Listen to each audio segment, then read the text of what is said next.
The update is, fuck trumpet. I'm getting me some clarinet, baby. I'm getting my clarinet on. This is where the real action is. Oh yeah. Oh yeah, just look at this cutie. See you, trumpet. Been there and done that, baby. This is my new challenge. I mean, I'm just going to rip it up and tear it up. And I'm sure the clarinetist of the world, the clarinetist of the world, are going to love Kurt Thompson jumping in their pool, baby. Oh, yeah. No, I'm just joking. It's past April Fools.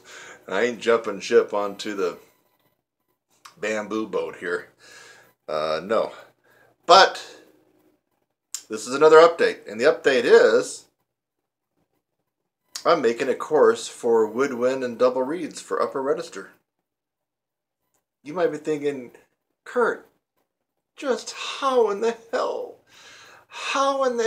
do you freaking think that could be possible when you only play trumpet? Well, I'll tell you how. Over the last so many years, I have had, not a lot, but more than a couple handfuls of people that double on another instrument or sing. I have a guy that hasn't sent in his video review. I don't know if he will. He was a little on the shy side. He finished up last summer.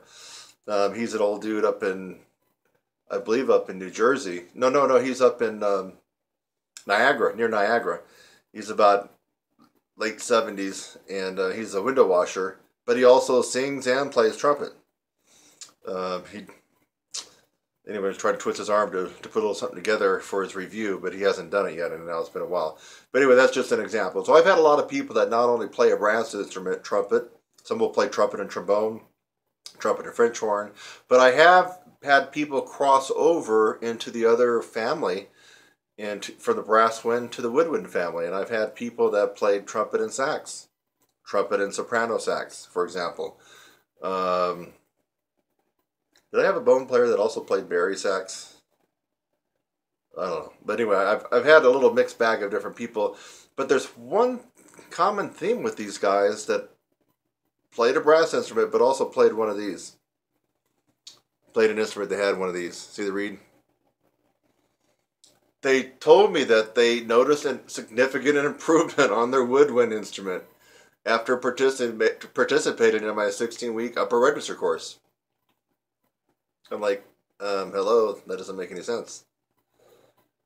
I'm thinking, the embouchure for double reed clarinet is, significantly different. But then I got to think, wait a minute. Just because the embouchure is different doesn't mean there's no muscle activity, because of course there's muscle activity involved in playing a clarinet and playing an oboe, for example, or playing a sax. Of course there is. You have to have an embouchure to do that, even though they get the luxury of two things here. All woodwind players don't realize they have two luxuries. They got the reed, and you know what that guy is right there? Oh yeah. Oh yeah. That's your octave key. A lot of woodwind players poo-poo that, say it doesn't really make... Oh. They just don't know. They just don't know the chops it takes to play a brass instrument. But I'm not here to make an argument about the pros and cons of woodwinds and brass winds. What I'm here to do is to let you know that if you play this instrument, I now know that it does require a certain amount of chops, even though you do have the luxury of a vibrating reed, and your lip's not doing the vibrating here, like on the brass instrument, and you do got this. Sweet. Oh, so sweet. If only we could have that on trumpet, right? Wow. Pop it up and you're hitting double C's just ping, immediately. Well, there still requires an embouchure, strength and flexibility, plus endurance. And the people that have been involved in my 16-week upper register course that also dibbled and dabbled in other instruments and sax or clarinet, whatnot, they noticed that they improved on their secondary instrument, their clarinet. Their alto sax, their soprano sax. Yeah, it got me to thinking, wait a minute. When's the last time I heard an awesome alto sax player anywhere live that just tore it up like David Sanborn.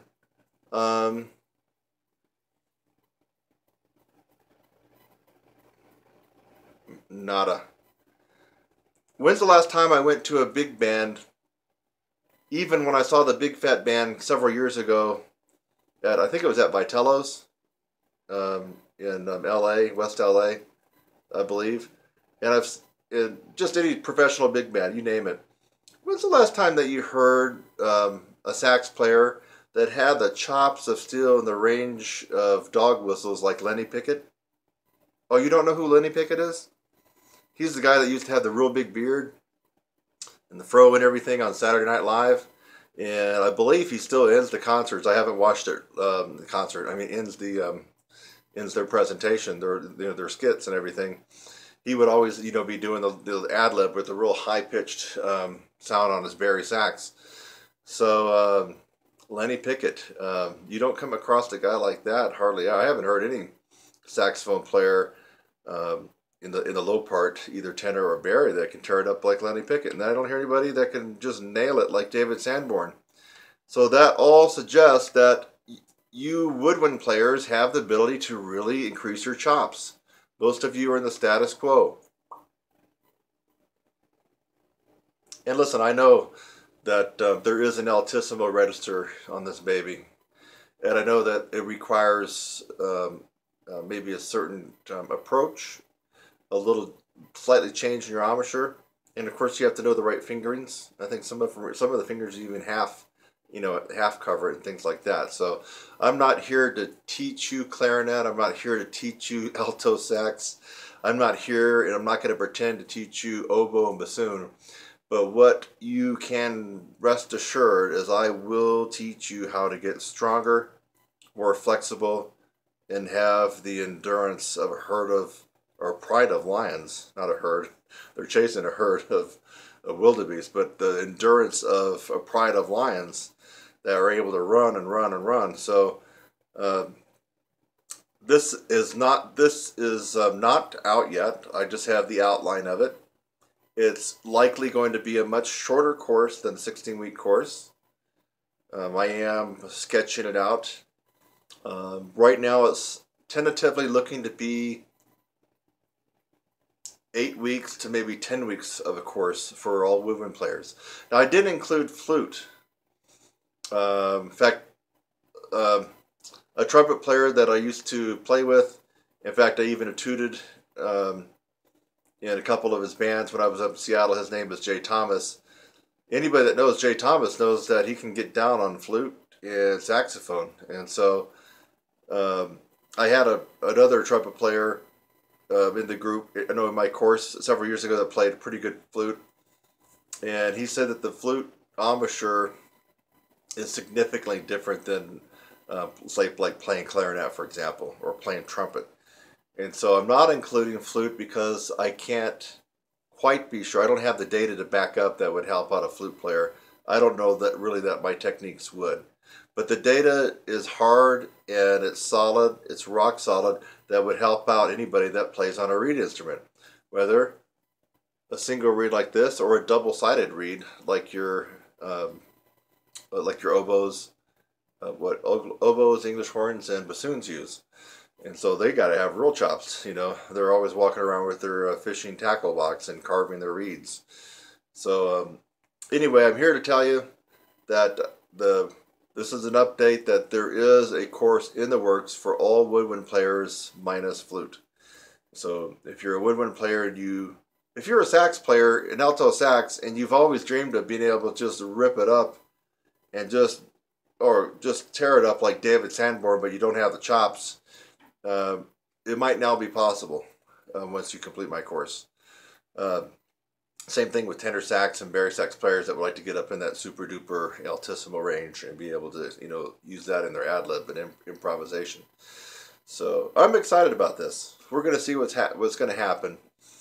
But the data is in my course. My techniques do actually help improve woodwind players' chops, endurance, and what's the other word I'm looking for? Flexibility.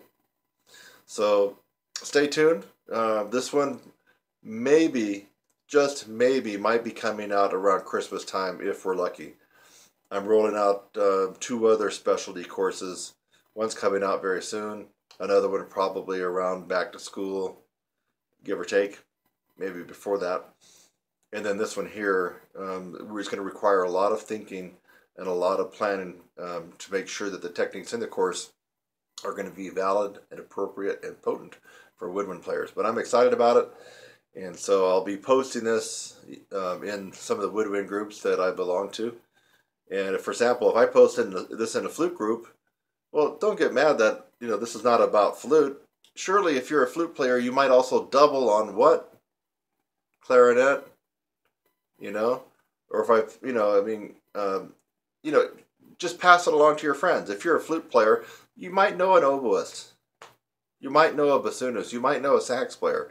So I'm going to be posting these in all the woodwind groups, including flute, and I don't want the flute players to get their pads ruffled.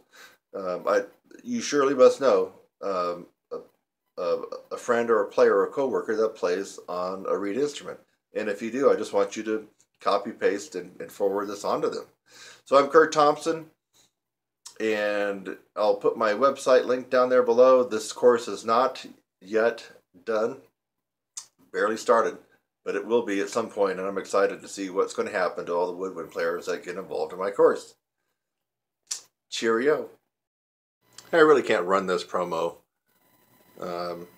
for clarinet and woodwinds and double reeds and the course I'm getting ready to put together for them without giving a shout out to Dr. Stephen Clark.